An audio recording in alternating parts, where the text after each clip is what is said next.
Hi, this is session 8 of Between. With me today I have Casey playing Mr. Pike and Zena playing Mx Latimer, and we haven't been playing in a minute, so we need to get our bearings. Maybe let's start with a little, like not a long repeat. I got annoyed myself of reading all that long repeat.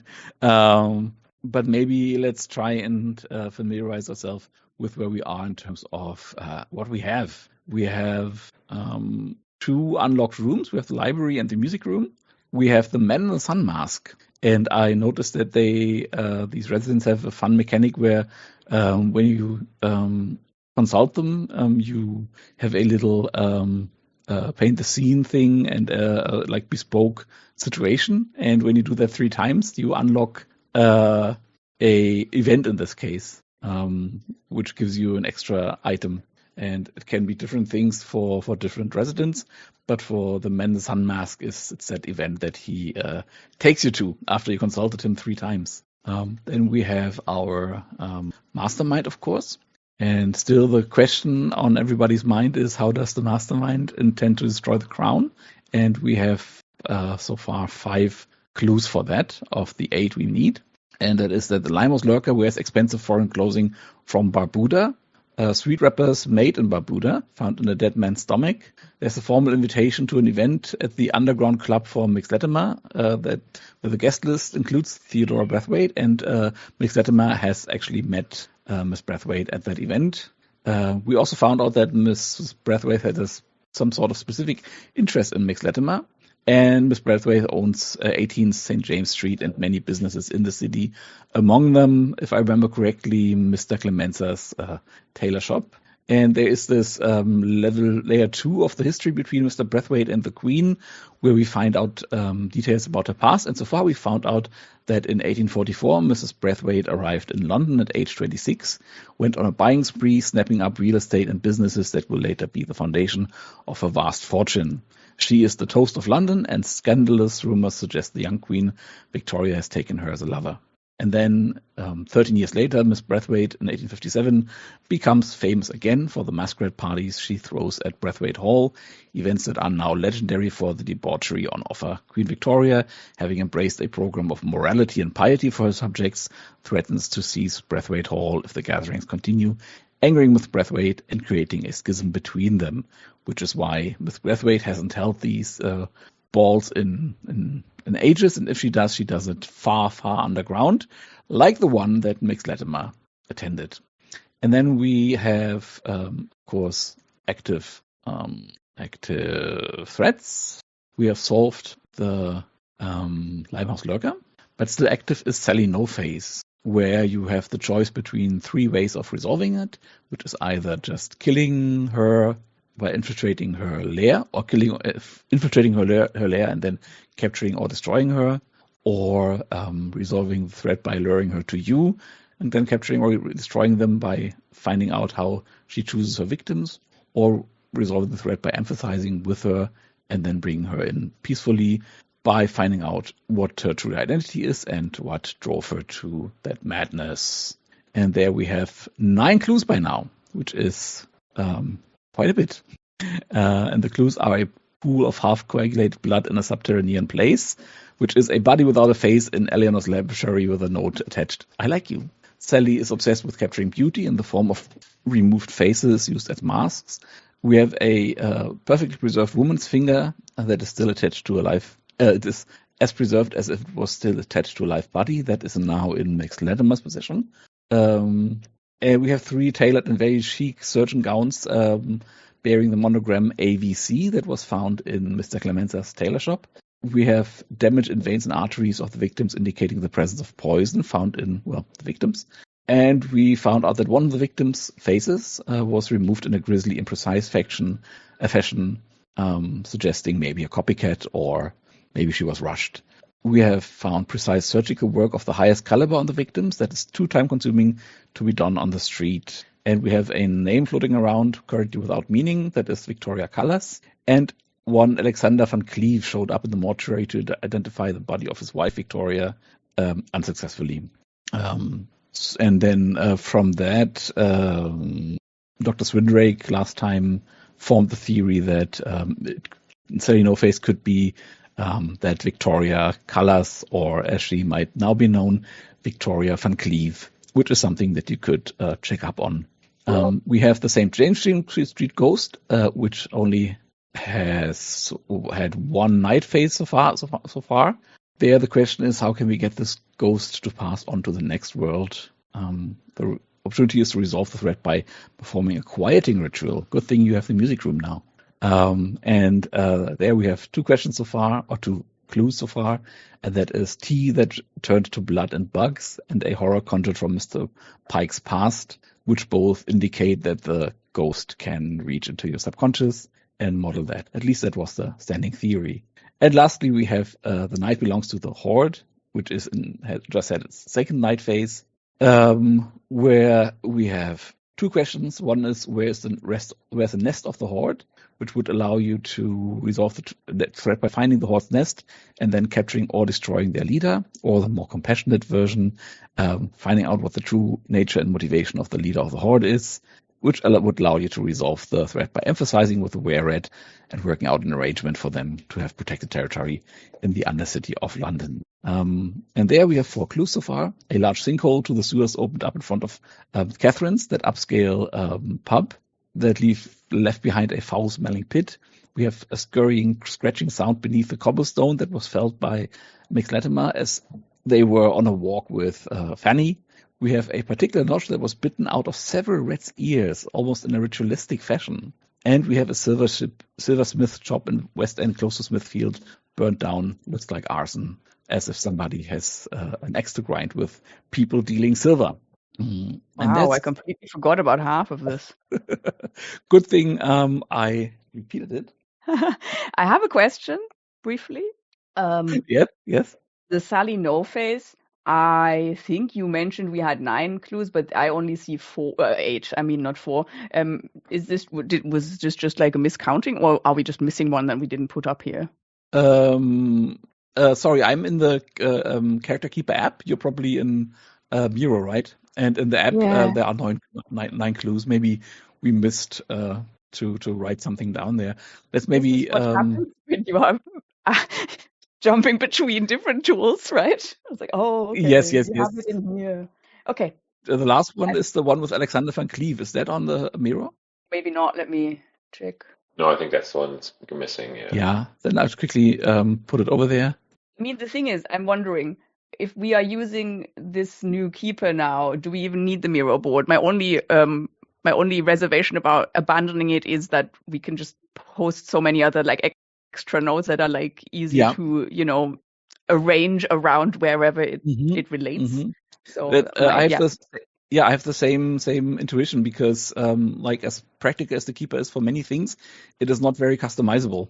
And I would like to keep the Miro board precisely for its customizability. Well, I'll try and be more on top of updating the clues on there. Maybe last time I was just like, away with the fairies when you were talking about that clue. but maybe that is something we can do in the future, that I go through the clues in the Character Keeper and then you read along in the Miro board, then we'll see if something's missing. Yeah. Okay, and might with also that... be something... Oh, sorry. No, good. It might be also something to try and just, I guess, as whoever the player is who is getting the clue, to try and be more like, hey, let me make sure that I capture this clue also on here, because if you are the person who is getting the clue, you are probably also the most involved and listening actively versus, I mean, I'm trying to listen actively, but I have ADHD. Sometimes things just slip. That's true. Okay, so where were we last time? We had resolved the... let me just go into the notes from last time where we stopped, or where the Note Keeper app stopped. It stopped in the Dawn phase, apparently. Oh yeah, the revelation with Dr. Van Cleave happened in Dr. Swindrake's, as a result of Dr. Swindrake's, what's it called, the Resurrectionists move. That she plays in the Dusk phase, and then the resolution of it happens in the Dawn phase. and that is where I gave out that clue about Yeah. Dr. Van Cleve, which tells me that we're in the dawn phase. And that is in the resolve any playbook or special moves that are resolved during the dawn phase step. Does that sound right to you? Do you think you have all the XP you need to have? And that you are on that you're current with your questions, with the dawn questions? Oh, I might want to check that. But I now remember that, yes, dawn phase indeed, because... Oh, wait, no, yeah, I just remember having this whole thing about the, the echo in the night. Oh, yeah, right. Okay, I'm just going to check my questions before and just make sure. And Casey, just as always, a reminder that you still have an advance that you can take at any point. I think I'm going to keep my questions as they are. Cool. Sorry, did I stop something here? Oh, you said you wanted to. Yeah, you said you wanted to check your questions. No, I said I'm going to keep them as they are. Sorry. Okay. Nice. Then let's go to the day phase. We don't have any new mysteries to reveal. And with that, I'll give it over to you. It's your day phase. What do you want to do today, Mr. Pike? Let's start there. Good question. Probably something to do with the rat. Okay. If you want, we can leave it there. And then come. Yeah, I'm just gonna look in the mystery for like a location or a side character or something to maybe go investigate. Yeah, and then If that think works. about it when we come back to you. Mix Latimer, is there anything you would like to do? Also, sorry. Just a reminder, Mr. Pike, you promised Miss Beale to come back today for her ghost problem. Oh yeah, the ghost problem. So me, the player, asking meta gaming in terms of metagaming. Obviously, Sally No Face has progressed the most, and we do have a bunch of stuff there. However, given that Gwen's character, the good doctor, is the most interested in Sally. I mean, I guess mine is also, but is it safe to assume maybe we want to not focus on that so much right now? Yes, that would be my intuition as well. She's not going to explode. She still has 2 night phases to go. And I also think, particularly the way she has formed in my head, Sally is very much a like a foil. Yeah, like a dark twin of Dr. Swindrake. Yeah. Okay, well, that will help me move around then. I think, well, given that I'm not the biggest fan of rats, even though I did get some of those clues, I want to check this ghostly stuff over here. I feel like, it would also just interest Hecate quite a bit, given that she has some weird things about her. So we're having some ghost fun. Are you two going together? Yeah, I mean, I'm happy to. Yeah, absolutely. Sure. If that fits. Sure. I think Hecate is happy to have you take point, as it were, because you've already been there and you've introduced yourself, etc. And Hecate is just along for the ride, wondering if their particular skill set can be helpful.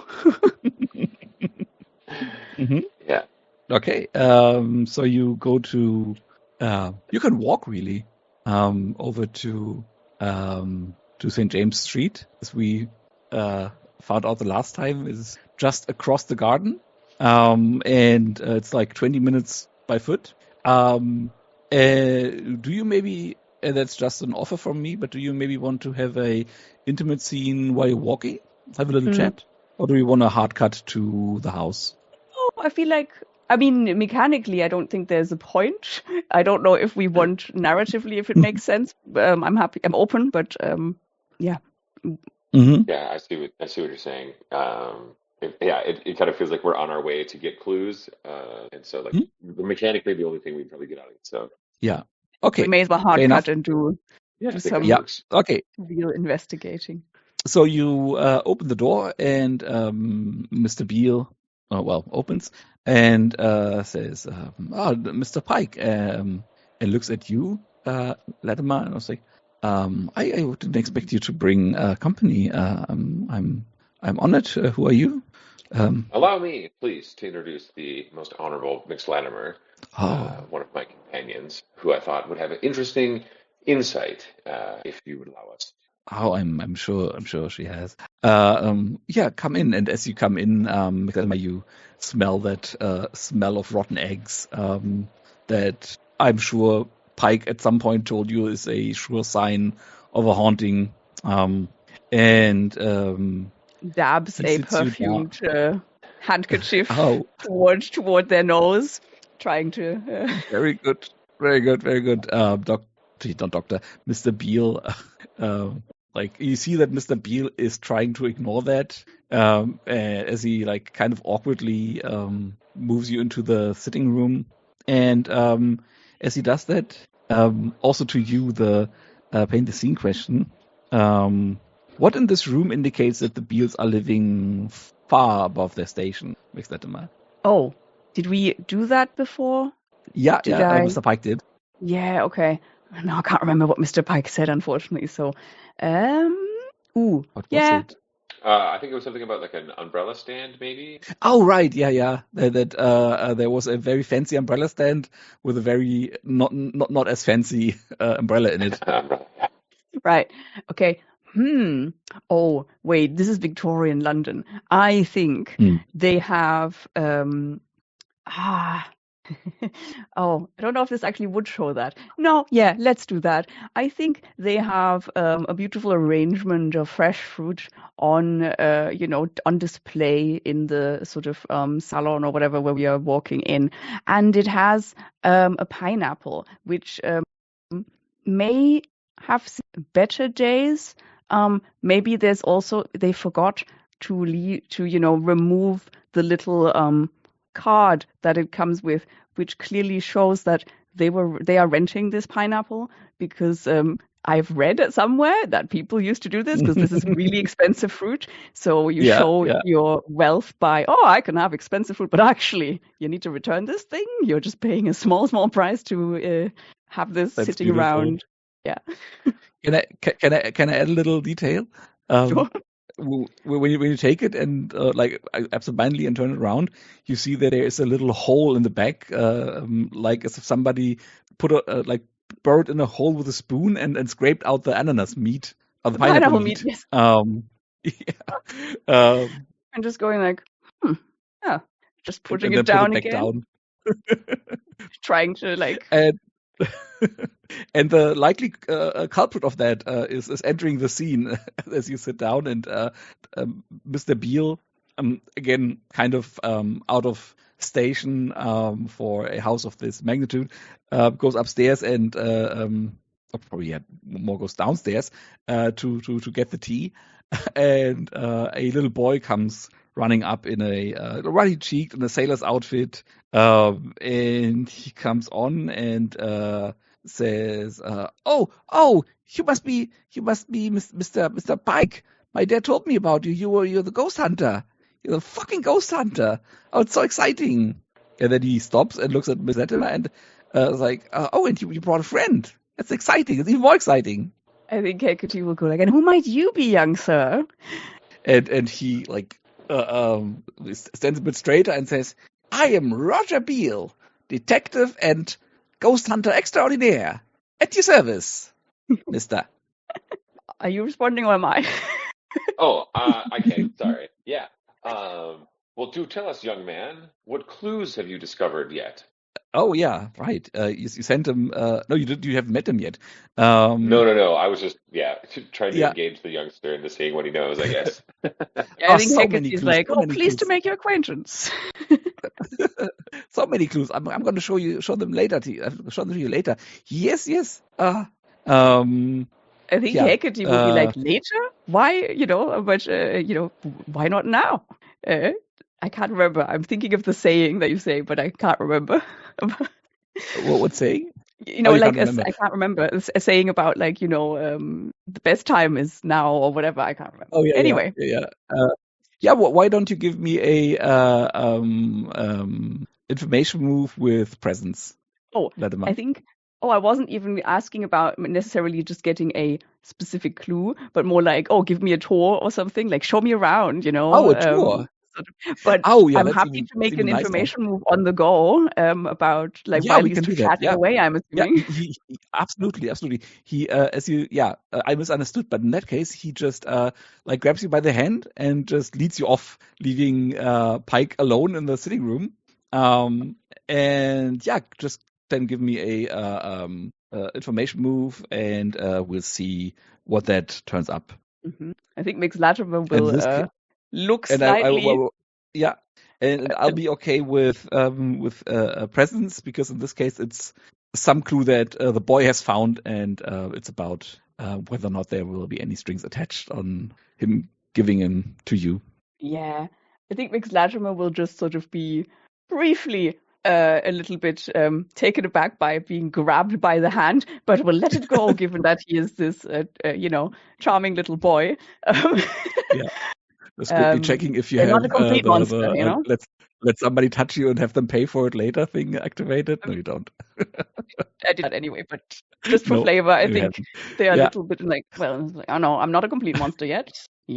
Anyway, so I shall roll. Now apparently I've forgotten how to do PBTA rolls. Wait, this is with presence, meaning I 2d6 have plus 3. plus 3. Oh, yeah, I've been playing other games that were completely different. So it's like, what? How?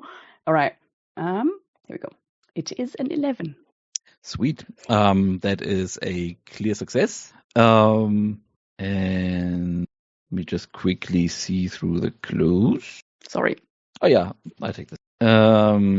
Please check one more thing, and then we're off to the races. Okay. So he leads you by the hand, and maybe leads you upstairs into his room, and the room is let's maybe make also a kind of a paint the scene question for all of us. Just playing off the front room one. What is it? How do you see that this room wasn't always a children's room, and has been a children's room for less than a year? What other clues of earlier usage that you can see? I am drawing a blank. Oh, I keep thinking of I keep trying to think what kind of room could it have been before I figure out, and I'm like, could it? Then let me go off the clue that I want to hand out, and let's say what we still have a no, we don't. Cool. What clue can you find that or what tells you that this room used to be the room where the help lives? Oh, goodness. Well, that would be very easy, because I think it's going to just be all the way upstairs, and maybe we need to actually stop, we need to stop at the, how do you say that? We need to change stairwells, because often they would have, the servant stairs are completely hidden, and it's tiny and cramped and whatever. And somehow that's where they decided to put their precious little boy. Yeah. That's amazing. And then playing off of that, I will say that it is under the roof, and he has the entire attic floor to himself, basically, because he's the only kid. And Pike, do you have anything to add?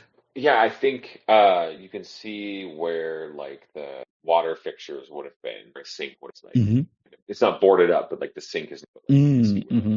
So they removed the stuff, but didn't quite have the money to make it nice again. Right. Yeah. And there, just to give out the clue before you have to leave for a minute, he says, "Here, I found something," and he I think it's an empty room where it's not really used, where you just have some boxes and stuff, and he puts his foot against the wall and really and grabs behind the wainscoting and really pulls hard. And behind the wainscoting, you see a envelope with letters, and if you open them, there are a stack of love letters from another time. Maybe you can fill them out later. From another time? Yeah, that is what the clue says in the thing, and maybe we can fill out later what they actually say and who wrote to whom.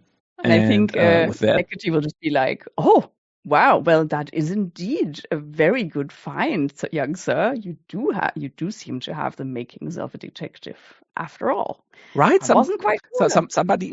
Somebody hid them here, but I found them. Wow. Well, you have a keen eye. Yes. Different And with side that, to let's Mx go. Latimer, but yeah. With that, let's go down to Mr. Pike. I think this time both Beals come down to you, and Mr. Beal comes in and says, "Oh, your companion has already started work. That is impressive work ethos. But in the meantime, Alice, this is Mr. Pike, the man I told you about who came by yesterday and wanted to help us with the ghost. Mr. Pike, this is my dear wife, Alice. And I imagine you have questions. I'm interested why you reported your situation to the paper, perhaps, instead of the authorities, or had you already taken issue with the authorities? Mr. Beale starts to think about an answer, and then Alice cuts in and says, because Scotland Yard doesn't pay, and Harold thought he would get a little money out of poor Ginny's death. Our help who died here. I'm sure you've read that in the article. Yes, I see. Well, and Harold listens to that and is like silent. It's like somebody has to let's not talk about that now, love. And Alice is like, yeah, let's not. Scotland Yard is also a little less equipped than I and my associate may be at dealing with these particular things. Was there anything suspicious about the way in which Ginny died? I mean, she seemed to have just died of fright. She was life itself in the morning, and when we found her, she was all pale and rigid, her eyes open, her pupils wide, and her mouth opened wide as if mid-scream. It's not a beautiful sight, I have to say, says Mr. Beale. And we called the police, and they took her, and that's where it ended. Have you any experiences in the house yourselves which tend to the supernatural? Or was that all for the sake of the dollar? Please, give me a information move with presence. Yeah, okay. Okay, 2. That's a 9. Nice. Do you want to take the 9? Yeah, right? Yeah. Okay. I mean, theoretically, you could. So let me just quickly see what 9 on the information move does. There's a complication either with the clue itself or a complication you encounter while searching. The keeper will tell you what the complication is. Let's say, so you asked about if there was something weird about her, right?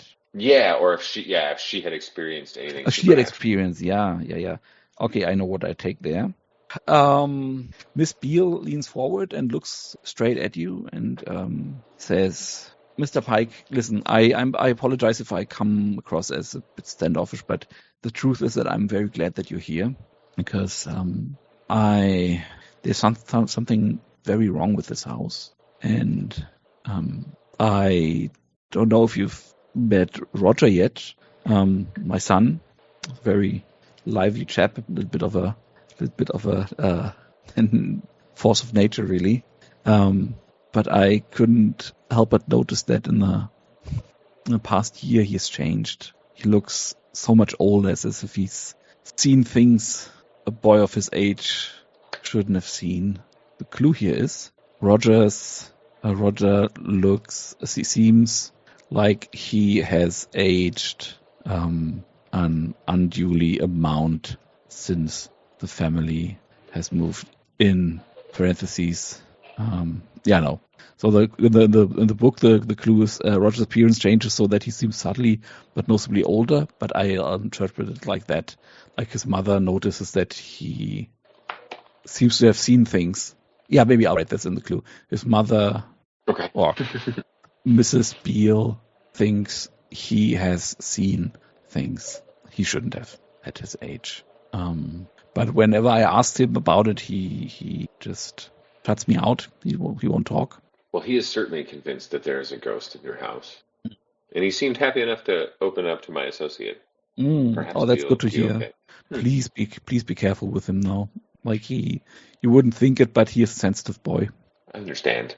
And there's so many nice clues that could work as consequences, but they're clues and not consequences. Or complications. See if there's a nice moment. Your dad's not here. Oh yeah, as a complication, let's just go with one of these really cool moments that they have here. Ooh. And that is as you talk, you notice that your fingers and your feet get very cold. And again, just like yesterday when you were drinking the tea and you felt pulled back to the Crimea, it's the same feeling here. It's like this, like it starts as the normal cold that you sometimes have when you just like sit too long. But you have the fireplace, maybe not roaring, but it is going. It shouldn't be as cold in this room as it is. And from the fireplace, there seems to be a wind coming, and the wind smells. Yeah, what does it smell like? I can tell you, it smells exactly like that morning on the Crimea. What other flavors it brings with it? Like burnt bread, Mm-hmm. mud. Yeah. And that subtle tang of rotten eggs. And again, the Beals don't seem to notice. And at that point, Mr. Beal stands up and says, "Well, Mr. Pike, if there's nothing else I can do for you at this point, I will just return to my work and leave you to yours. It was a pleasure as always." And then Indeed. he goes off. Thank you, sir. Mrs. Beal leans back, drinks her tea, and stays with you. Thanks, Sina. And let's go back up. No, actually, we have breaky time. Do you want to have a break, or do you want to go on? Since we didn't start on time. I could take a minute to get a glass of water. So cool. Then maybe it's 10 past. Does that work for you? Perfect. I'm happy to eat more. Yeah, I imagine. Yeah. Is 10 past enough for you, Sina, or do you need more? Sure. I'm happy to just continue nibbling if I'm not finished, but I was just starving, so yeah. Okay, then let's meet back in 5 minutes. Cool. Sounds good. That was a quick 5 minutes. I was like, Yeah. Casey's back. That's well, and then I looked at the clock and saw, oh yeah. Yeah, I didn't pay too close of attention, but I thought I was close. No, you were right on time. It was just. Hey, my camera doesn't want to turn on for some reason, so maybe I'm just gonna briefly leave and join again. Okay. There you are. And I just noticed that I ran into the most basic problem of pre-written modules in the history of TTRPGs, and that is that I jumbled up the layout of the dungeon. Because when I read the locations, other than in other mysteries, it's quite clear what's what. It says that the servants' quarters are in the basement, not in the attic, and in the attic is where the nursery is. But then on the locations page, it doesn't say attic, it says nursery. And it doesn't say servants' quarters, it says basement. So now I'm wondering if we want to go with what we've established, or if we want to quickly retcon it now that I have read the locations and know what's where. I think maybe a retcon is easier to keep track of in the long run. So then you didn't go to the attic, Latimer, but he pulled you down to the basement where the servants' quarters are, and there behind the wainscoting you found the letters. Because also the attic has a very punchy paint the scene question. But the basement does as well. So maybe paint the scene question to all of us for the basement where Mx, Latimer, and Roger are right now. What evidence do you see that shows how historically the servants of 18 St. James Street have protected themselves from ghosts? So ghosts are not a new thing in here. Something carved in the top steps. I don't know if it's like symbols or something, but something is like carved into the wood of the first step. Let's wait a second for Sina to come back. Mm-hmm. I love the idea, Casey. How eldritch do you want to go? Is it like just a Christian cross or some like Norse runes or something completely weird like a yellow sign or something? Hmm. Or an elder sign like the star one? Or is it a tree? Tree. Star. Yeah, maybe it's like proto-Christian or something, right? Yeah. Like a really simple, like just a cross with like a circle with a cross in it, that sort of thing, right? Yeah. Oh, sorry, I need to look something up right now. There was what was it called? There was from the H.P. Lovecraft Society, like 20 years ago, they released a musical. And in the musical, there was a fight of whether or not the elder sign looks like a star or like a tree. And I have that star, tree thing lodged in my head right now. Elder sign, star. Anyway, I'll share that later at the proper moment when we have a break. For now, yes. So some proto-Christian sign, very cool. Zina, what about the basement tells you that historically the servants of 18 St. James Street have protected themselves from the ghost? I'm very sorry. I tried to catch up on the transcript, and the transcription is too Jumbled? imprecise, and I don't understand what it's saying. So there we go. Apparently, the servants' quarters are in the basement after all. Yeah. I just. Oh, you were reading the transcript while I was telling you stuff. No, it's because my internet cut out, and Yeah. so I couldn't hear you. Ah. And then All right. I was fixing everything while you were Got probably it. doing that. Yeah. So I in the break I read the locations, reread them, and I noticed that this house here has a very, very precise dungeon layout, other than other mysteries. And it tells us exactly where the nursery is, but it doesn't tell us exactly where the nursery is. So it says the nursery is in the attic, but it's not under attic; it's under nursery. And I didn't get that earlier quickly enough. And then I was wondering, and then we established that the servants' quarters are in the attic. The Okay. mystery Well, says maybe. they're in the basement though. And then for a second wondered, should we stay with what we established or retcon it? And then I figured since we're still at the very beginning, maybe retcon it now and then have it straight for the rest of the adventure. Yeah. Rather than me having to always switch back and forth. The only other suggestion would have been that the attic is actually split, and the one other room that used to be servants, whatever, may have been for like the sort of more like the house, like maybe the what's it called? Mm. What is it called? I don't know, carers, nursemaids, whatever, rather than like the people who are like hired for running the house, like Yeah. the cleaners and the blah blah blah, and maybe that's Yeah, how yeah. we can merge it all and make it work. I would say we just do a clean retcon Yeah, and sure. say that you're at the basement now instead of the attic. But everything Well, and else, Roger is living in the basement, the poor no, boy. no, he's still living in the first floor, but he just showed you like a room in the servants' quarters. Okay, that makes more sense then. Sure. Yeah. Mm. All right. It's like, how much can you hate your son? Okay. Cool. So what do I see that they have done historically to spirits of any kind? Is that correct? Yeah, let me read it again. What evidence do you see that shows how historically the servants of St. James Street have protected themselves from the ghost? Like not from ghosts in general, from the ghost. The ghost. Okay. Ooh. Maybe. Oh yes. Maybe they've just They have No, that's weird. That wouldn't be visible anymore. No, actually, wait. Do they not still have? They still have the kitchen, the cook, right? Yeah. Cool. Burma.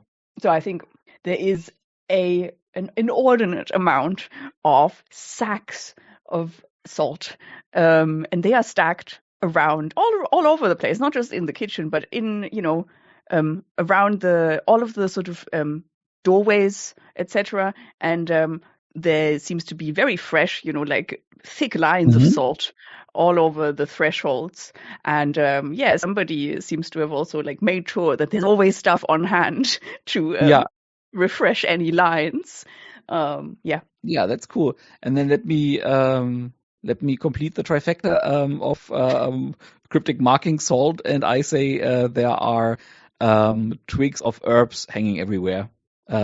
which as a side effect also means that the basement smells surprisingly good because it smells of the herbs, like whatever is like the folk remedy against ghost time or whatever. Nice. Okay. So Mr. Latimer is in the basement and Mr. Pike is still in the sitting room, in the front room. And let's go back to Mix Latimer there in the basement. What is your next stop? You have Roger next to you, who is very energetic and goes like, "What are we going to investigate next?" I think I'm gonna. What are we? Well, maybe I'll be like, how do you say that? What's his name again? Roger. What's the last name? Roger. Roger Beale. Beale. Young Detective Beale. I recognize that you have very, very good detective instincts, but I want to make sure, the most important thing before we do any detecting is that we always take care of our own safety. So just wanting to make sure that you are following all of the important rules of the detectives, the Honorable Detective Society, to look after your own well-being when you are engaging in these investigations. I follow all the fucking rules. Yeah. All the fucking rules? Okay. All the fucking rules. Well, there we go. Well then, first rule in the rule book.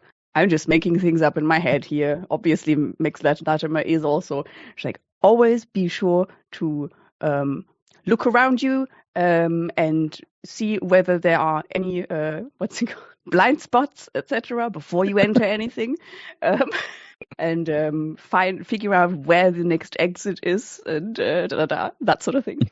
So let's do that now, shall we? And I'm just like letting my eyes drift across the sort of quarters that we are in, seeing if I spot anything of interest. And I'm wondering if I might be able to do an information move with something that I'm really not that good at, because I feel like that's probably real. Or sensitivity. I don't know. Up to you. I like the idea of sensitivity, actually.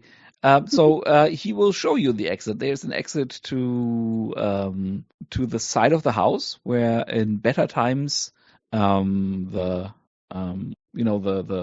groceries were delivered by cart. Now I think Irma is getting them by herself. So that's an exit. There's an exit to the garden and the bank, and of course the stairs upstairs. If you'd like, you could do a investigation move with sensitivity, because I have a clue that fits with that. Fantastic. I was also thinking the moments in here and the complications are so interesting. And since we were just talking about how my character keeps just leading into the presence thing, like, let's do a move with something you're not good at. Maybe you'll get complicated. Don't we all love to fail forward? All right. So a straight roll if it's with sensitivity. Mm-hmm. And wouldn't you know, it's a 2. A 2. Well, I'm afraid a 2 is just a miss. And even with presence, it wouldn't have been good. And there's nothing else happening. No, isn't there? Can't you still have like a negative consequence of something? I mean, yeah, I guess I could play a move. Do I want to play a move though? Or do you want me to don a mask? Nah, I'm wondering. So the way I understand the game is that the danger is really kind of reserved for the days and night moves, and maybe we should have done a day move first. I keep forgetting that. I love how you're like, I'm inviting you to do all of the bad shit, and you're like, no, I should be more restrained with my. There's a place for the bad shit. We're in a basement in a ghost haunted house. And that is the night. I'm sure Cordova would have already made me like see shit. Why don't you go and play with Cordova then? No, I'm not saying. I was just saying. I'm just joking. But so what precisely are you like doing? What are you looking for? Are you just like walking around? Just walking around, I guess. I think, yeah, so I mean, I was obviously doing my ridiculous, I don't know, Jason Bourne, mark all the exits, blah, blah, blah nonsense. Um, but I think, yeah, I'm very intrigued by this hidden compartment where these letters were found. And I'm just wondering if there's anything else I can see that may, indicate more secrets to be found somewhere. Oh yeah. And also maybe I'm sort of, how do you say that, or nonchalantly sort of checking out all of these little wards that the people have put up here, like sniffing the herbs, moving around the salt a bit with my foot because I'm an idiot. I really am trying to invite this, I know. I know. Yeah, and I think as you, like an idiot, like push away the sword line, there is something's hitting you in the back of your head from behind. And please take the condition. I'm looking for something poetic. But the most poetic I can come up with is Crimson Mask is the condition. What mask? Crimson Mask. That's a wrestling term when they like bleed all over their face. And it's so fitting with this game. It's very good. And because there is a what hits you? Something small and heavy that would be in the service quarters. Maybe. Oh yeah, I got it. The iron that butlers used to iron the newspaper. Iron the newspaper. Yes, they used to iron the newspaper pages before they would give it to their, in a weird way that makes sense. Master. But I think it's even a bit rougher than that. But actually, that is perfect. Not the butler though. I think you're walking around in the like service quarters, and I got it. And you go to the kitchen, of course. And what should move with blinding speed towards your head? A big old knife that you like evade or almost evade at a hair's breadth, like leaning backwards, but it just cuts right across your forehead, and you have blood gushing down your face in a rather nasty cut. I mean, there's not will much. Bleed like a bastard. Yeah. It's not going to go very deep because there's almost immediately the bone, but it will bleed like a bastard. Yeah. Crimson Mask. Yeah, and I'm sure I can look fashionable. Roger's like, oh my god. I think the unsettling bit about it is that he is not going to panic. He looks at that and he says, yeah, I should have warned you. You need to be more careful in this house. This house has its own character, let's say. I think you should leave here. With blood gushing down my face, I'll just be like, Roger, what? Just please go upstairs. Just get away from here. He does not do that. He will hand you towels. He will call for Irma from Miss Ticket. Says, Miss Ticket, Mix Latimer is hurt. We need help here. And then Irma is coming downstairs, and you hear her heavy, you haven't seen her yet, but you hear like heavy steps coming down the stairs. And at that point, we move back to Mr. Pike. What are you doing? Mrs. Beale is still with you if you want to talk to her, or you could just excuse yourself and go back to work. Yeah, would I have heard Roger calling for help? No, you haven't, weirdly, although it's not that far away. Okay, all right, cool. You should have, but you didn't. Gotcha. Yeah, I think I will excuse myself. And where am I gonna go? Somewhere else in the house. Well, you said the attic was interesting, so let's. Yeah, let me just give you a quick layout. The house has 4 stories in all, including the basement. That's basement. That's the ground floor where you're now. Then the second floor has all the bedrooms, and the attic is where the nursery is. Yeah. Let's go to the attic. Okay, you go straight up to the attic. Yeah, I mean, I would excuse myself, from Miss Beale. And you go upstairs and enter the attic. And the attic is. I think I will stay with what we established earlier, though, because there is a. I remember there is a unseen that specifically talks about the room for the maids being in the attic, so that probably wasn't that unusual. So you No. probably still do see all the fixtures that we talked about earlier, but it is like one big room that looks over St. James Street and over this little parklet that's there. And in the middle of it, there is a baby's bed with a little, what do you call it in English? Like the fabric tent over it. Called it Zelt in German, or Himmel, but I don't think it's a sky in English. But that, and from in there, you hear the most adorable little snoring.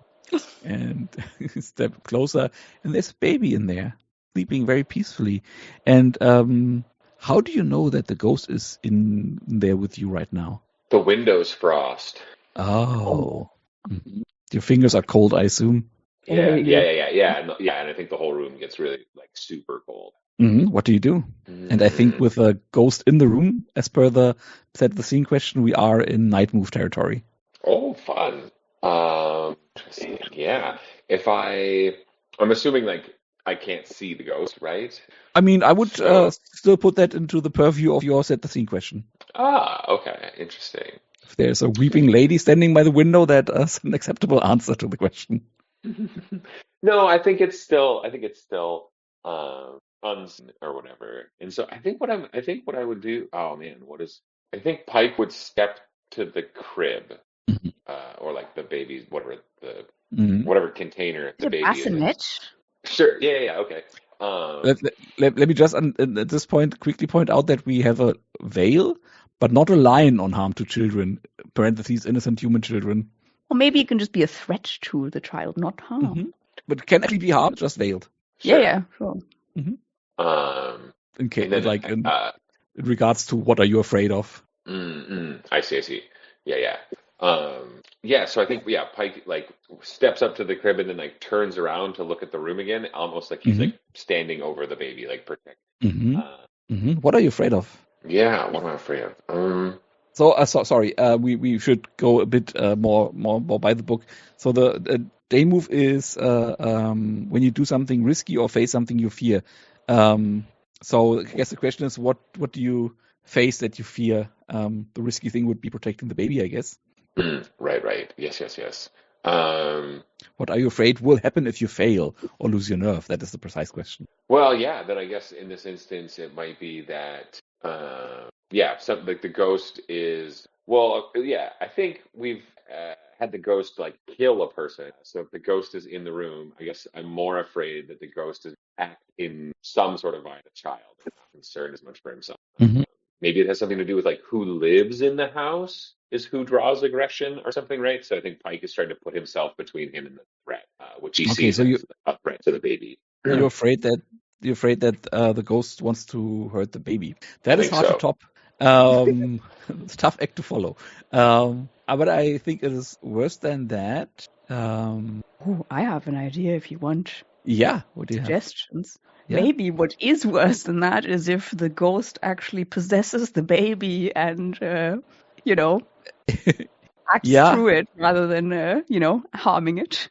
I was landing somewhere like right next to that, and that it's worse than that. The baby is not there to attack. The ghost is not there to attack the baby. The ghost is there to protect the baby. Okay, from Mr. Pike, something worse. Okay, maybe. Who knows? Strangers. So what do you do to protect the baby? You're standing like in between it and it being the baby and it being the ghost. What is your plan? Maybe I would I guess in order to like front to the puff my chest out, perhaps silver of Van Helsing's sword cane would be helpful. Nice. Yes. So that is a personal quarters item that you want to use? Yeah. So you I mean, it doesn't really matter. I was just wondering if it's like what ability it is Oh, probably that you do. sensitivity, right? Or Yeah, composure, perhaps? yeah, would be both +1 as long as it's not vitality, and I think vitality is really not the relevant thing here. So it's +1 either way, Cool. with advantage thanks to the sword gain. Let's see what Awesome. happens. Oh boy, a 6. Cool. By the way, you can No, that's also not right. Sorry. No. That's wrong. It doesn't matter. It's a miss either way, but that's wrong. It's a whatever. 5. Sorry. on the character keeper on the top left, there's also this dice roll thing, and I'm just clicking it, and oh yeah, because they're not my characters. But I think you can also roll through the character keeper. Oh, really? I can't. Like when I click there, nothing happens. But it's maybe because they're not my characters. Yes. Yeah. Cool. And then I'm assuming you see the dice roll result. Yeah, when I click on it, I see last roll 7 for sensitivity. Interesting. Cool. I didn't realize. So, but Mr. Pike had a 6 as last roll, or something, right? Some sort of miss. Yeah, it was definitely a miss. Sorry, where in the character keeper is the dice roller? I'm just You just click on your stat, the relevant stat you're using. Oh. And then it'll come up, and you can choose advantage or whatever else. Oh, that works as well. I was referring to that dice symbol on the top left of your character feed. There is. Isn't there? Like for me, yeah, there is. Yeah, no, but I just clicked on my, sensitivity, and then it turns up, and then you can choose. Oh, is it advantage, disadvantage? Ah, cool. I wasn't even aware that works. Nice. Yeah, that is actually well done. Yeah, that's cool. So anyway, you had some sort of miss, yeah? Yeah. And did you take your advantage into account? I did, yeah. I rolled a 3 and 2 1s. So yeah, okay. So on a miss on the night move, but the bad thing happens. What does that look like? I said the worst thing is that the ghost is there to protect the baby. So I think the baby will start first of all opening its eyes, looking straight into yours, and it will say in a voice that reminds you of somebody. It will say, everybody knows that you're a fraud, Pike. You try to lead them by the nose. You try to pretend like you're somebody you're not. We will find you, and we will put you to justice. And what was that voice? Who did it remind you of? I think it reminds me of my father. Oh, great. I just quickly have to step off the mic. Ooh. All the childhood insecurities. So, but that does not work quite with what I said, that the ghost is there to protect the baby from you. So let me put in something else. And that is, why not? I think I'll just give you a clue for free. Ow. And that is that a clue? I think I remembered something along those lines. Okay, I must have imagined that. But yeah, so okay, yeah, no, let me reframe that a little bit. No, I got it. Okay, that scene happens as I described it, and as it gets through to you how like scary and weird that is, and you recognize the voice of your father, you also recognize the knife that you must have pulled out of your boot at some point. That is dangerously close to the baby's neck, and you also catch yourself having been singing a sweet song in a language that you don't understand yourself, like some sort of nursery rhyme in a long dead language, and that is where your father's voice reminding you or reprimanding you for being a fake and for being a fraud shakes you out of whatever just came over you. Gotcha. Do you want to accept that, or do you want to put on a mask? I'm okay with that. Yeah? I'm okay with that. Yeah. Okay. Do you also want to look for clues? And you get the information move for free, so to speak, since you already just had a night move. Oh, like sure. You don't have to do an extra night move. Yeah, okay. Sure. Yeah. I mean, did you clue that came out of that last little scene, or sorry? There was no clue, sorry. I thought I had found a clue that went along those lines, but I didn't. Okay, perfect. Mm-hmm. Then, yeah. Then then I Do an think information roll. Also, okay. I think with sensitivity or composure would make sense both, right? Sensitivity or reason, I mean. And for you, it's the same, both +1. All right. Yeah, let's see. Sensitivity, regular roll, quick to roll. Oh, that's a 5. Pike is Oh, lost. Pike doesn't know what's going on. Pike does not know what's Which going makes sense. on. In that case, let me just quickly check my GM moves and see what I'm doing with a 5. Or I will just put it in my back pocket. But maybe there's Oh, something. I'm happy to take a condition for sure. Yeah, conditions also always a good. Yeah, let me just go with the old Cordova special. How does that make you feel? I'm gonna suggest haunted Uh-huh. brackets by the past, Oh, nice. Yeah. if that's okay with Cool. you. That is perfectly fine. That's great. Haunted parentheses by the past. Mm-hmm. The dynamic duo is really not being very effective whatsoever. Yeah, the moral and emotional center of your group is missing. Mother is missing. Mother not approve. Back to I can't Miss leave you alone. So let's see what's our clue situation for this mystery, because I'm Have we wondering. found anything? No, we have found the love letters. Mhm. And you found the information that Roger seems like he has aged an unduly amount since the family has moved in. True. I'm just wondering. So we still have 45-ish minutes to play. I think maybe we're not gonna start the night phase today. I really like the rhythm of like one day phase, one night phase session. And you still have one vulnerable phase move to play each if you want, which now would make sense. The Crimson Ma. I was gonna just continue with my blood-soaked phrase, to be honest. Sure, you can also do that. But I don't know if that's a yeah, That's because I your feel call. like so just as a like without trying to butt in, I was just thinking I feel like Hecate would not just leave this beam after having been attacked by some, I don't know, knife that has come out of nowhere. I feel like they would one way or another want to know what the hell that was. Mhm. And I was going to go back to you anyway. okay, but with you down in the basement, we're back at day move level. can I just have a wait? Mhm. I need a second because my cats Yes. look absolutely adorable and I must take a photo because they have not Sometimes been you this just must. cute in a long time. I mean, they're cute, but In that case, let's go back to Mr. Pike in the meantime. What are you doing? So the baby think is back in the bed, is sleeping like before, and you have a more or less normal looking attic around you with like, I don't know, like baby toys. I don't know how much they did have that in the late 19th century. sure. I imagine also Yeah. a big like these big crates with all kinds of clothes and shit. Yeah. Do you want to visit a different room, or do you want to look for something else here, I think like or go somewhere and talk to someone? yeah, I think Pike might be kind of shaken up. And so I think maybe Pike just goes out the front door to like get some fresh air. Mm-hmm. Like we'll either wait for mixed Latimer or if it takes a long time, like find something to do. But for now, I think Pike Go out, smoke a taking a break. cigar. Yeah. Yep. Mm-hmm. Yeah. Absolutely.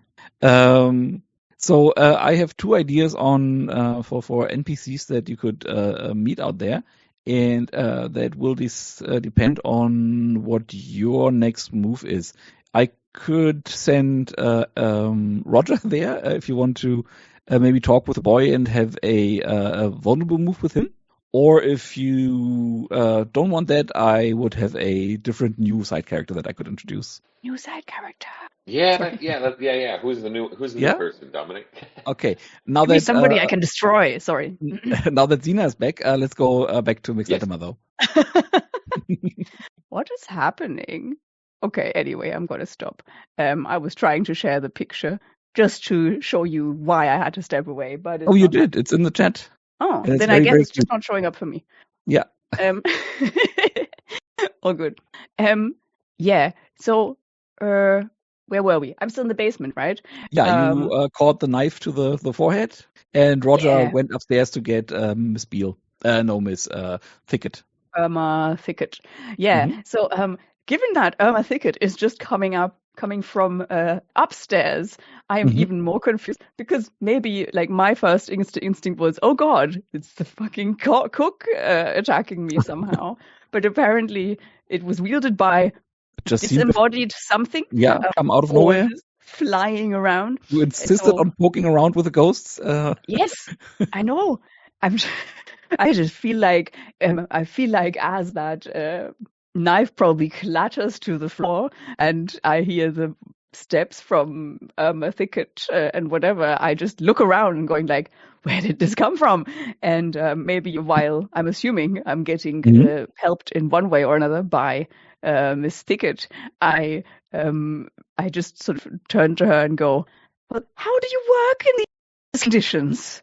No, actually, you're not. Knives flying around. You're not being helped by Miss Thicket because those heavy footsteps that were coming down the stairs just stop at some point. Um, Oh, okay. and from one of the maid's rooms, you hear a soft crying. Well, I shall investigate further. Yes. Dabbing my forehead, trying to, just at least be able to stop it so that I can see out of my two eyes. Yeah. Hmm. Mm-hmm. So you go to that room? I guess. I mean, I'm wondering if the heavy footsteps have just stopped. Like, I might just go like, and have a look to see, Yeah. where those noises came from and go like, what happened? Yeah. Because I kind of don't want to be battered over the head from the back again. Or whatever. Yeah, I understand that impulse. If it was the night phase, maybe something scary would be standing there, but no, the staircase is just empty. Oh, great. So we just had like some auditory, Yeah. Mm-hmm. whatever, Mm-hmm. hallucination or Yeah, something. it's still Cool, there. I guess. I'm just gonna, go like, Mm-hmm. Roger, be by a second pair of eyes and ears, please. And Rogers is gone. He went oh, upstairs he's gone. and Oh, I hasn't come thought back. he was coming back. No, Fantastic. So you're I'm by all by yourself. myself. Yeah, you're Amazing. all by I'm your gonna own. go and check out where that crying's coming from. Mm-hmm. I'm like, Yeah. excuse me? I don't think I'm very clever, right? Like these are just. Yeah, you go to one of the maid's quarters, and there is a bed, and in that bed seems to be somebody lying in that bed and sobbing, crying. Well, I shall approach slowly and go like, Mhm. excuse me, everything okay with you? What seems to be the What are you afraid will happen if you fail or lose your nerve? I mean, me, the player, is like, this should all be very odd because I don't think we heard that there was no maid and whatever. But I feel like Hecate being rattled as they are, and also, again, -1's reason is not even thinking about that. It's just like curious and also like, oh, what's happening? Mhm. So I don't know, is it me, the player, who's afraid of something? I guess so. Yeah, I think. Does that make sense that as the player I can be afraid of something rather than the person? I think it's I'm not sure honestly, because the game is always very It's happy to work on the meta level, but I think the idea is here to like kind of get into what your character might be afraid of, and if it's something silly, that's also okay. Okay. Like like not like a pink elephant lying in the bed silly, but like being No, but I mean, given that, didn't we interrupting hear the someone person? or something. No, but like we did hear that somebody had died, right? It Mhm. was a maid that had died, right? Yeah. So I feel like even though they don't have a lot of reason, and maybe anybody in their right mind would have just legged it upstairs after being attacked by a knife that came out of nowhere, they are still kind of wondering, what is this? Is this an apparition from Mhm. the last victim of this ghost or whatever? And so I guess what they're afraid of is maybe, well, that is the case rather than this is a real person that I've just not heard of, and maybe that either that is real or that they are losing their fucking mind. I Okay, mean, Hecate. yeah, you're afraid you find evidence that you are going crazy. That's good. Please do the day move for me. With With what would fit? I think with composure. composure. Yeah, since it's about you being afraid of losing your mind, composure is fitting. Oh, it's a 10. Didn't expect that. Wow, great.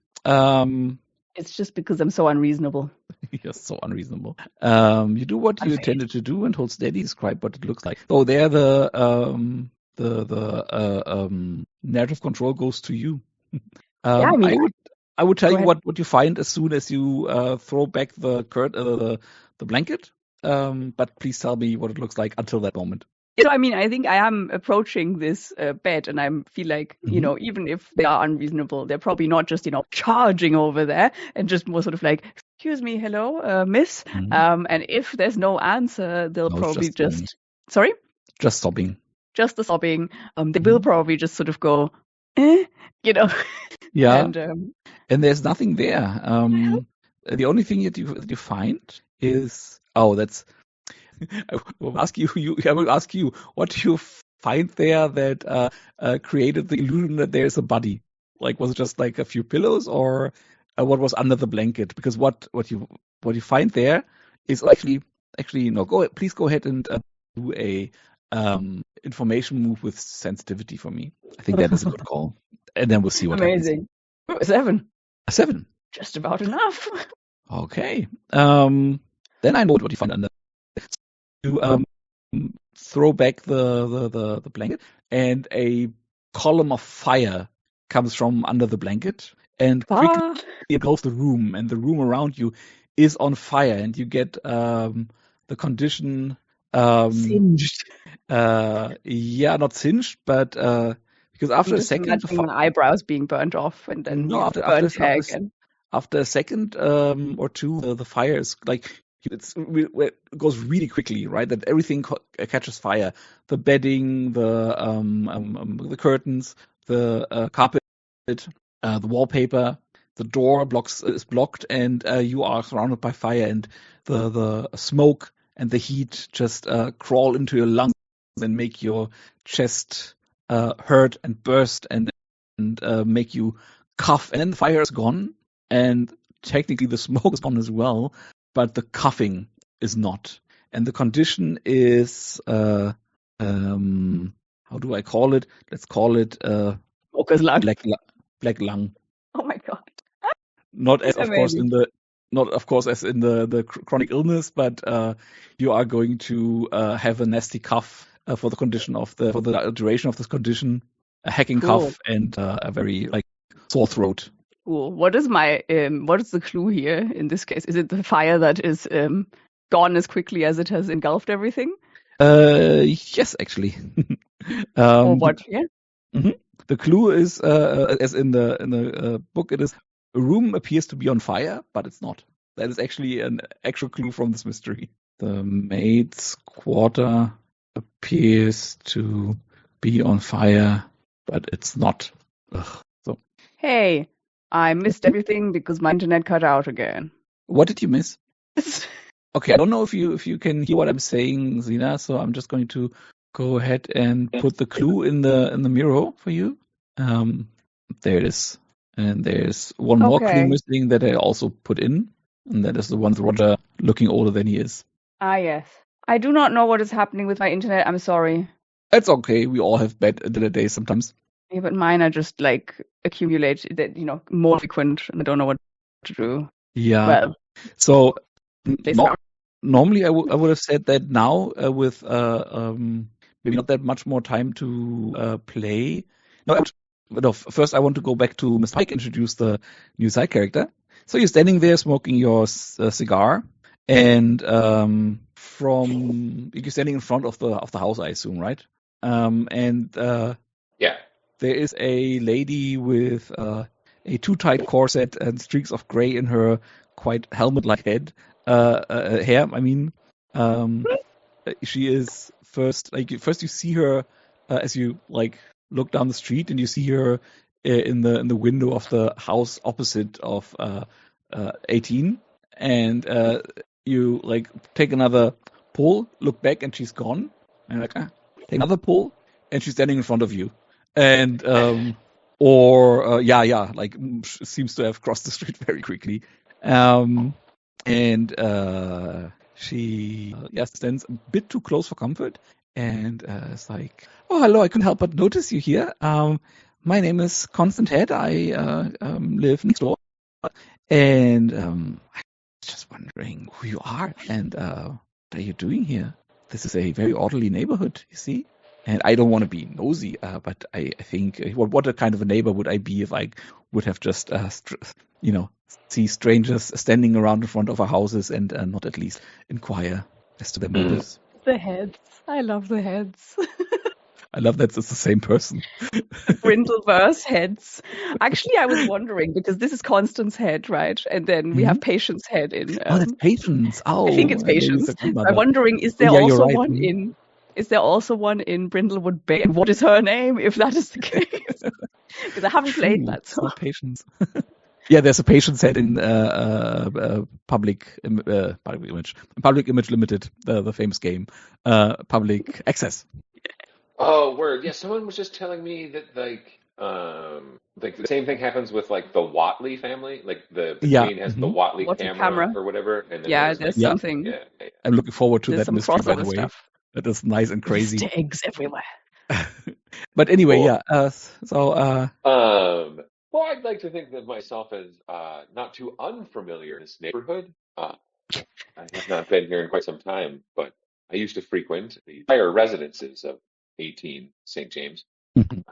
Although I'm sure you already knew.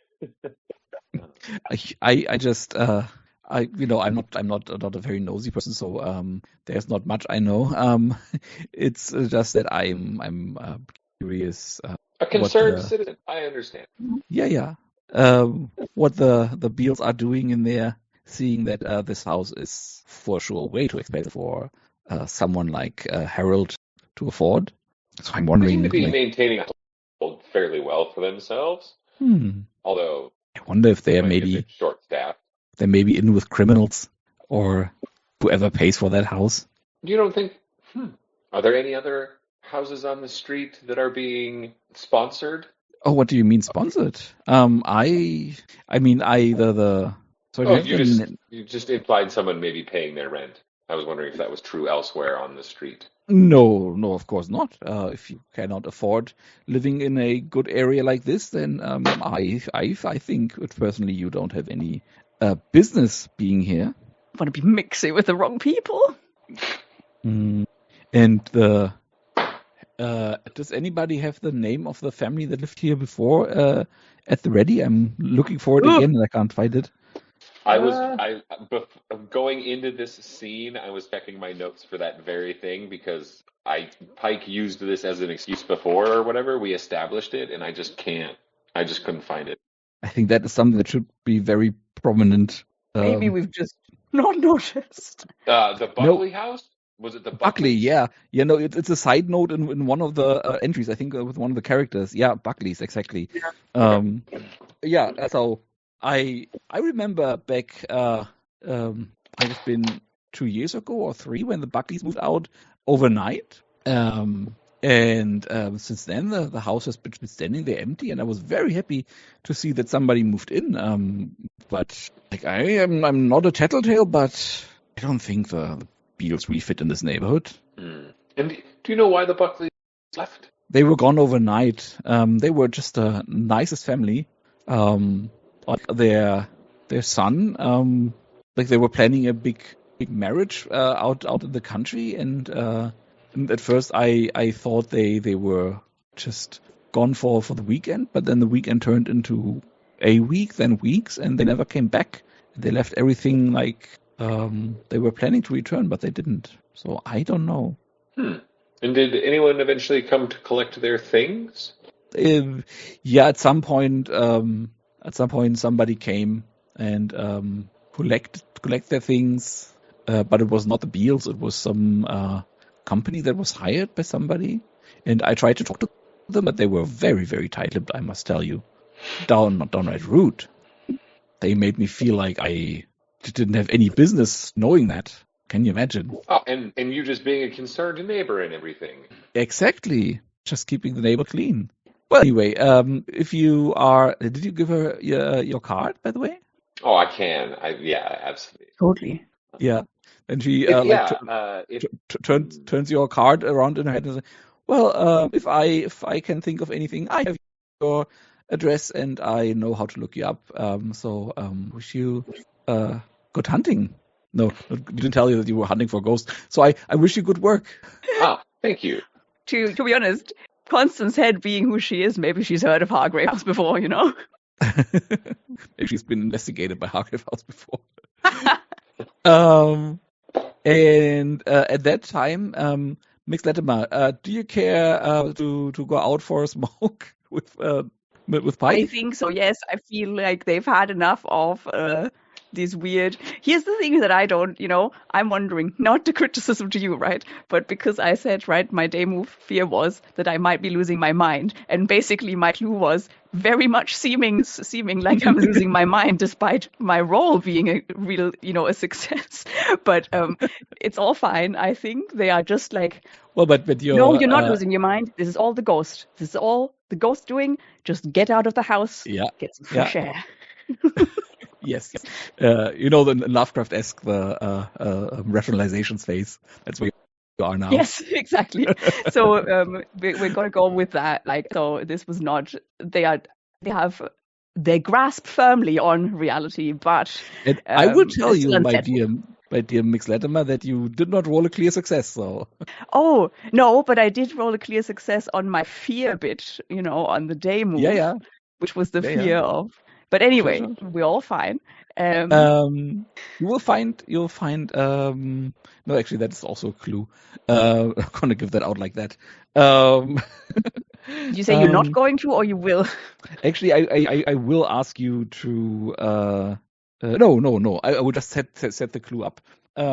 As you go upstairs, you find that the door to the basement is locked, but luckily there is a key on a string right next to it, so you can unlock it without a problem.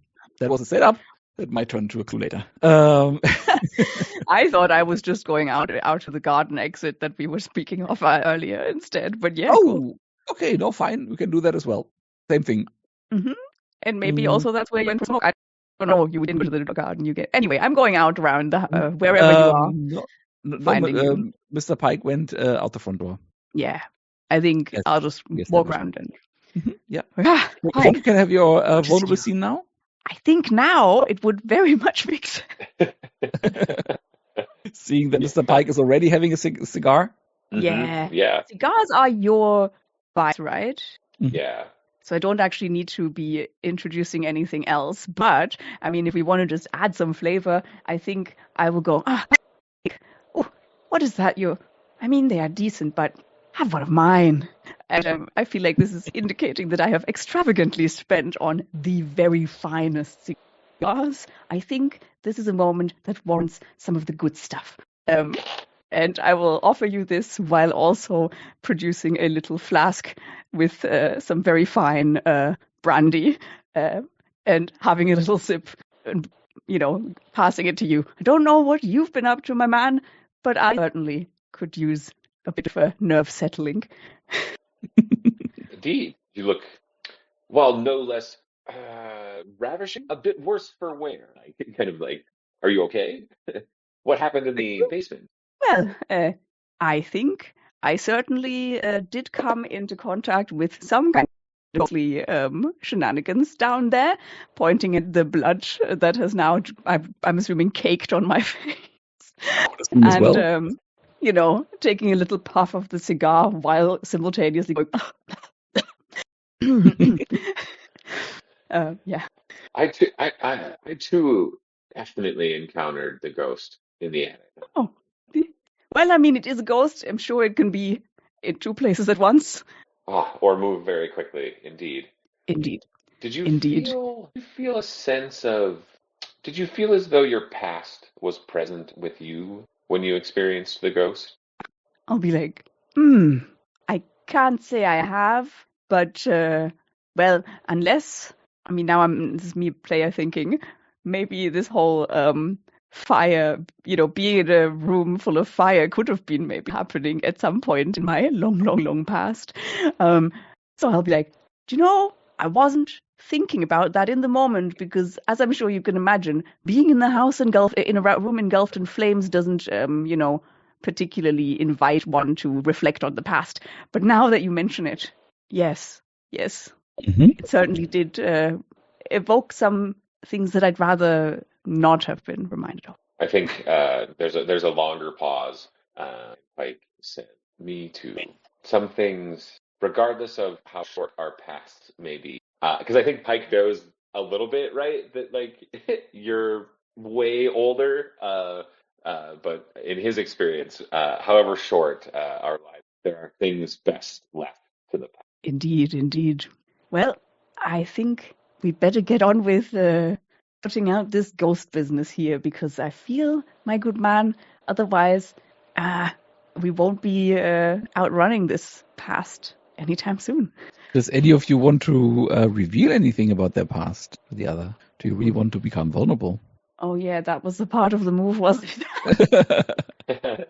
Well, I guess we're both vicing. So yeah, I was gonna say, I think Pike would, perhaps, particularly since one of you chose, did you secretly show a vulnerable side to someone as their dawn question? Sure. Wait, was that me? Yes. I've already forgotten. That's why I'm running you. Yeah. Okay, there we go. Thank you.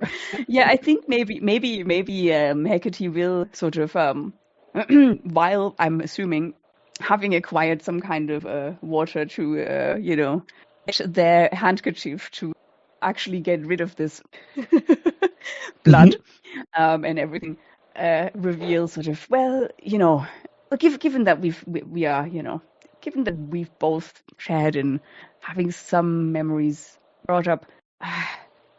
Actually, I don't know how to introduce this, but let me just say, being engulfed in flames isn't something that I'm completely unfamiliar with. There was a time when people mistook me for something that I'm not, and they really didn't take kindly to what they thought I was.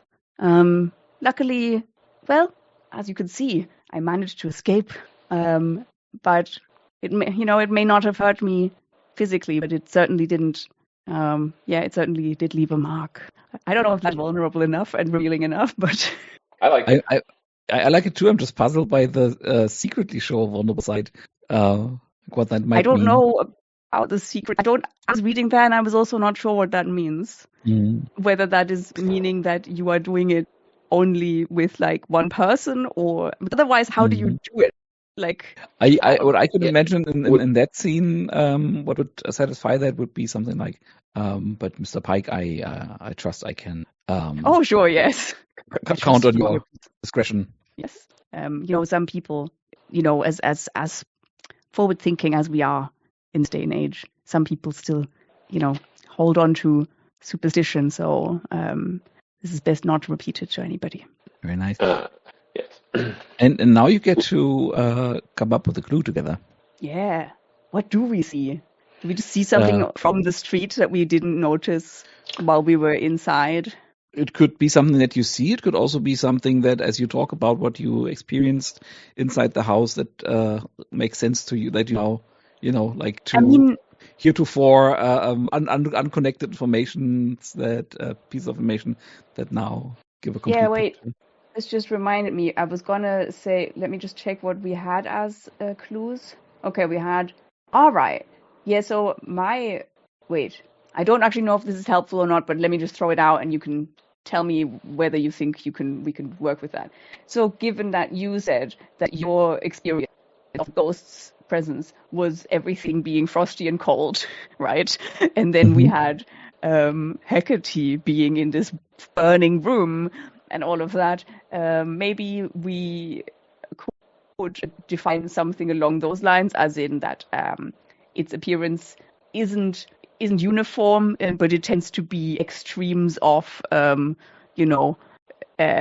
temperature or blah blah blah. I don't know if that's actually helpful or not, or if it's more. It could be a different clue that is also related to that, which is like those kinds of signs.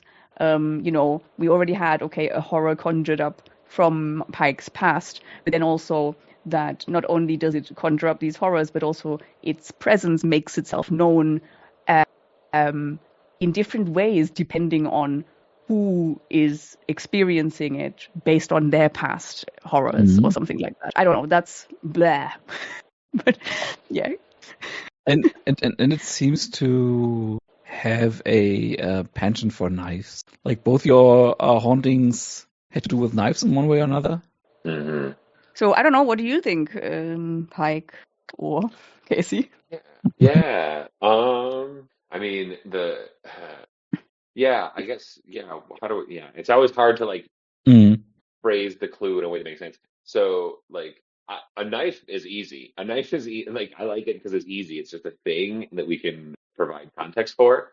Otherwise, like, maybe like, it manifests in an elemental way that's related to like the memory or the horror that it causes. But then I'm like, Yeah. springboard, we're still like kind of linking it to another clue, and I never know if that's okay. Like, you know, I don't know. Yeah. But yeah, I'm interested It's by both also of them. vague enough because it's vague True. enough to give us a lot of options to Yeah. make a more rounded narrative around it. I don't know. Mm. Is that cool? It is cool to me, particularly since we also had the whole coolness thing. We hadn't had that codified as a clue yet. Yeah, because I was looking at that and I thought, well, if Mhm. that were the case, then I couldn't do it. But if this is all more like, okay, this is circumstantial, and now we make a clue out of it, so then it's not, oh, the ghost is always causes cold, but instead, Yeah. yeah. So how about just a suggestion from my part?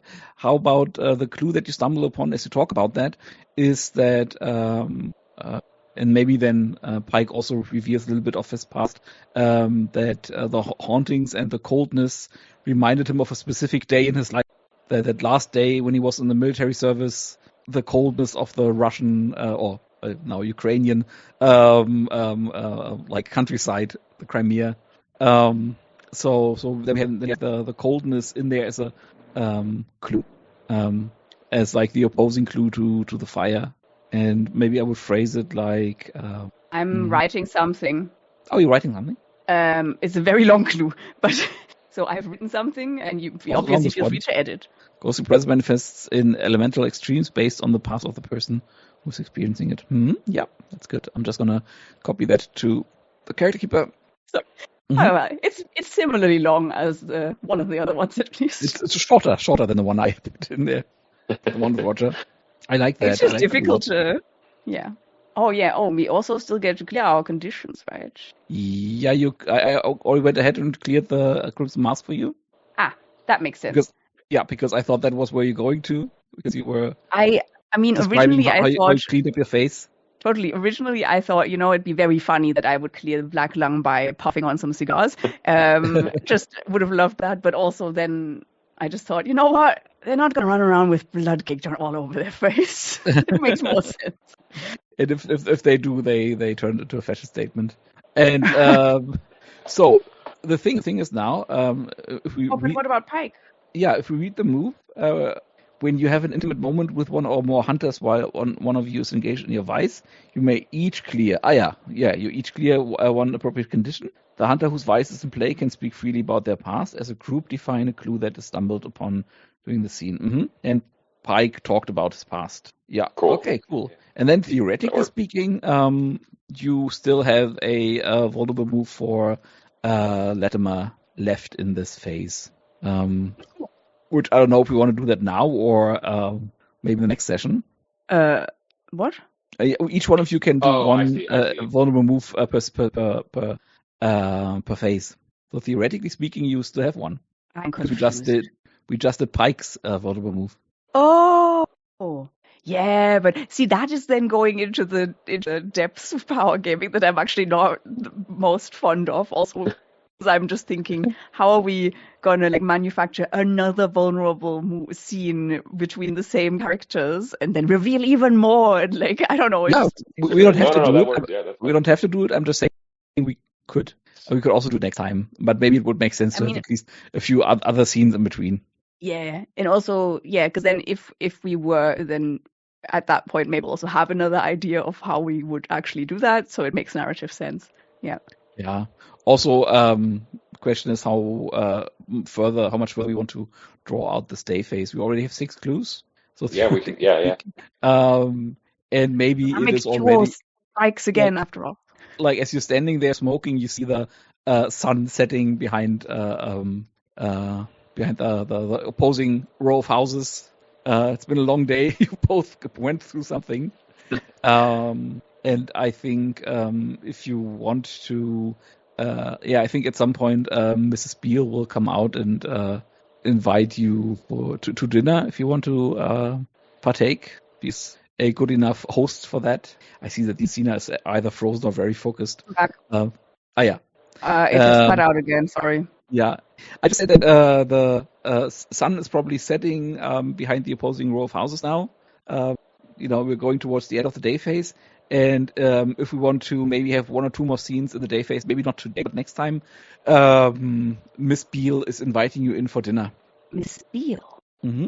Oh God. I think Hecate's just like would have been more like Pike. We'd best be off, but Yeah. Yeah. Maybe No, we that can. works. but Maybe we can. I think I will leave it up to you. We can quickly play the scene. Like Mrs. Beale is poking her head out of the door and is saying, Mr. Pike, Max Latimer, I hope. Oh, Miss Latimer, what happened? You look like you've been through something. I was just about to start making dinner. Would you like to attend and have dinner with us? I think Hecate won't speak for Pike, but Hecate's just like, not to worry. It's all sorted again. But thank you so much for that invitation. I'm already otherwise engaged, but I'd love to another time. Mm-hmm. Indeed, we appreciate the offer, Mrs. Beale. However, I must be off to check in with the most honorable Dr. Swindrake before it gets too late. You understand how these things are. I understand. Say when we'll be back. I think the young Roger really is quite fond of Max Latimer. And when are you going to be back? Not Robert, Roger squeaked through the door. I think Hecate will be like, Hecate doesn't like tying themselves down. Just be like, well, all things, I don't know how you say that, but all things being equal, I should not be long. I can't promise that I can return tonight because there's a few things that I need to see to. But if I'm not back tonight, then I'm almost certain it'll be tomorrow. Something like that. Please, won't be long. Very well then. I hope we see you back soon, says Miss Beale, and says, "Come in, Roger." And Roger is like, "Oh, Mom," and then she closes the door, and the lights go on in the kitchen, or rather in the dining room that you haven't actually visited yet. Well, shall we? I don't actually know what the wording is. We shall make. I think shall we ... is sufficient. Shall we? Yeah. Yeah. Shall we, Mr. Pike? Actually, I don't think you are Mr. Pike, right? You're just Pike. But anyway, I think Latimer has just taken to calling you this, so, Since we have a few minutes left, maybe we can do your end of the dusk phase. Maybe not answering a question. That would be something that we could do next week when Gwen is back. But Mr. Pike, you have a playbook move that triggers in the dusk phase, don't you? I do, yes. Mm-hmm. Would you like to do that? Yeah. I wonder, yeah. You'd think you'd pick moves that you were solidly interested in how they work. I mean, I am. Like this is where the power gamer should come out, right? My brain should be like, oh, I have a really good question to ask. I think this question thing is always good for just like asking me to definitively establish lore that we can then build on. Stuff like also find something useful. Yeah, also, yeah, that's true. I mean, yeah, I guess, how are your personal quarters? Mine are very full. Don't actually Yeah, know. we have a bunch of items. Oh yeah, good. So I wonder, Dominic, I think my question, I know you kind of gave it to me through the NPC, but I'm wondering, like, in this neighborhood, are there more, like, buildings being sponsored, like, paid for by, because we know that Braithwaite is paying for the house, right? Mm-hmm. Is she paying for other real estate in the area, or is she more diverse? So she is really. Let me just quickly see if I can do something. Diversified portfolio. Yeah, absolutely. But I have these bits of lore that I need to push on you at some point, and let me see if that is a fitting moment for that. While you're looking, Casey, I totally empathize. In one of the other games of public access that I was a player in, I picked a move that I thought was amazing. And also it was amazing when I heard an actual play about it. But then when I had it, it was like, oh my God, that means I have to come up with stuff every single session. Yeah. And I was like, oh God, I'm a bit overwhelmed with this. Oh yeah, that's a good to give out this bit of background information. But let me talk my way there. So the question is, has she bought up other residential buildings in the area? And she has not. If you try to find out and acquire, you will. Yeah, I think that will actually cause some trouble down the road. But for right now, what you come back with is that she has mostly bought up all kinds of businesses, and in that she's truly diversified. And she has bought up a few residential buildings as well, all over London. But there is no clear pattern. It's not like she's trying to become the slumlord of the East End or something. They are very specific and without rhyme or reason.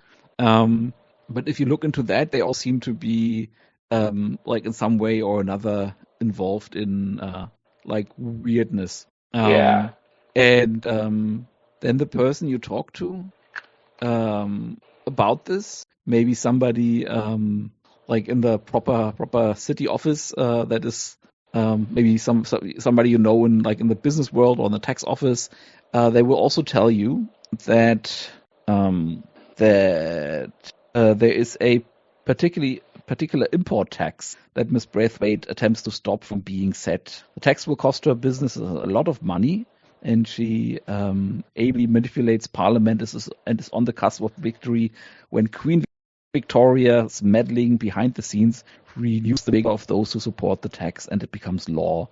And it turns out that her buying spree was part of that plan to like diversify her assets so that if she loses against all expectations and that tax becomes law, she is not that fucked, you know, that she has other assets that kind of work around that new tax law. And it turns out that she was was a good play on her part to fortify her business in that way. And I think that also fits nicely with what we established about Pike having this business background, that you probably know people you can talk to, and who will tell you that over the next few days. Awesome. And you also understand what the hell they are talking about. For heck, you know, left from right in this kind of topic. Just not interested. And with that, we have also on the site basically established that there is a few days that are passing between that night and the next one. But that, of course, does not your clocks in any way. It's just narrative time, not mechanical time. Yeah. Cool. I'm just wondering. Yeah. Okay, got it. So I think with that, it's a good moment to stop today's session. Cool. It works. I'm just wondering if there's anything else I can tell you with your question regarding the mysteries we already have in play. No, not directly, but the person you talk to will give you a few addresses of like acquisitions he has made that we can draw upon whenever we need them. Awesome. Mm-hmm. Cool. Then I will stop the recording. Stars and wishes. Yeah, we can also do that on the recording, I guess. No, I'm just asking. I'm just asking because I'm used to normally having stars and wishes being on recordings, but I may also be misremembering. Yeah, I don't have any strong feelings towards that, but I think it was with you, Casey, the other day where we had a talk about how having stuff on recording also always like has the effect of maybe making people feel vulnerable or actually be vulnerable. And I think Stars and Wishes is more among us. Yeah, that works for me. Sure. So I'm I'll fine stop either here. way. Yeah, and then we go to Stars and Wishes off recording.